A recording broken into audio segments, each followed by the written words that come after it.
Welcome to another Elan S2 video.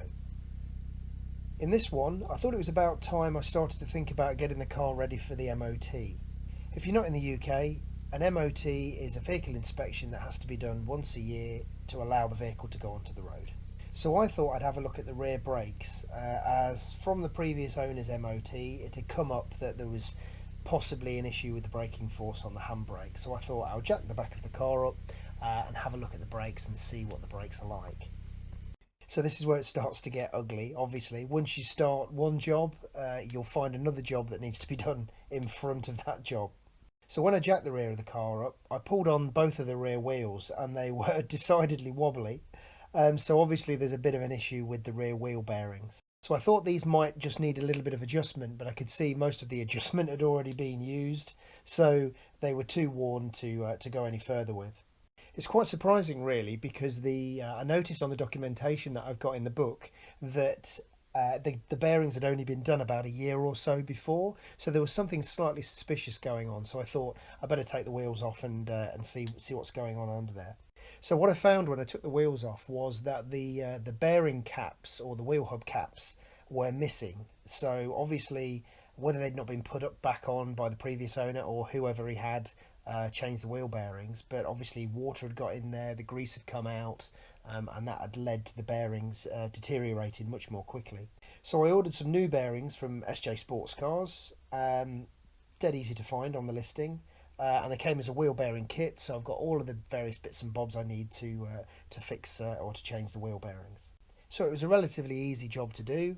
They went on without any difficulty, and the wheels are nice and tight, and when I put the wheels back on there was no wobble or anything like that, so that's not going to be an MOT failure, because it would have been. That's an instant MOT failure if you've got wobbly wheel bearings. So while I was on the SJ Sports Cars website, I also ordered some new dust caps that are available on there as well, or dust hub covers for the to keep the bearings nice and dry and keep the grease inside.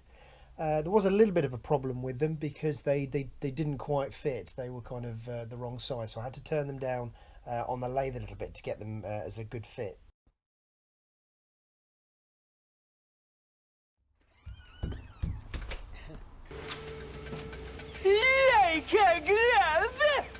So after all of those problems that I didn't expect, I finally got onto the brakes, which, as you can see in these photos, are in a pretty poor state. Not surprisingly for they're 25 years old. They're not really the best design. They obviously came from the GM parts bin. They were used on cars like the rather underwhelming Chevy Lumin that you can see here.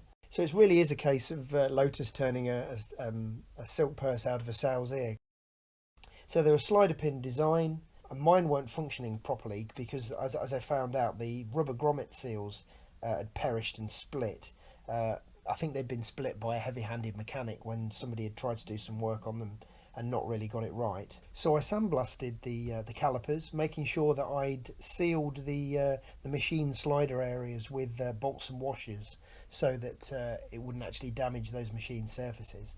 And as you can see, they came up really nice. I was quite pleased with myself. So we got a rebuild kit from SGS Sports Cars, which is a supplier of classic Lotus parts. As you can see, the rebuild kit's gone in. Some of the rubber grommets one of them was split completely, so that had caused a lot of corrosion inside the brakes. So that had to be fixed, and obviously the new rubber grommets are in there. New pads, because they were quite low as well. So then I decided to paint them yellow as well, because I thought that would look nice against the green paintwork. So they're both all done and pretty much ready to go on there. The paint was I bought off eBay. It's a heat protection or heat resistant paint, which didn't go on particularly well. It chipped quite easily when they were being rebuilt, so we had to be very careful as we were doing that, but they look pretty good. I sandblasted them obviously before we painted them as well, so I think they've come up pretty nice. They look pretty good. So like I say, they're ready to go on. And so yeah, like I said, they just came from SGS Sports Cars, which are, as it says, it's the official Lotus heritage dealers, so they're pretty good with the parts. You can see I bought some new rear brake pads, which it needed, the rear caliper seal kit as well, and the rear caliper hardware kit, which we needed to put them back together. So the job in the next video is to put these lovely new calipers on. So that'll be coming up shortly, hopefully. I'll just mention that I've got some Elan related merch on teespring.com that you can find at the link below. Thank you very much for watching.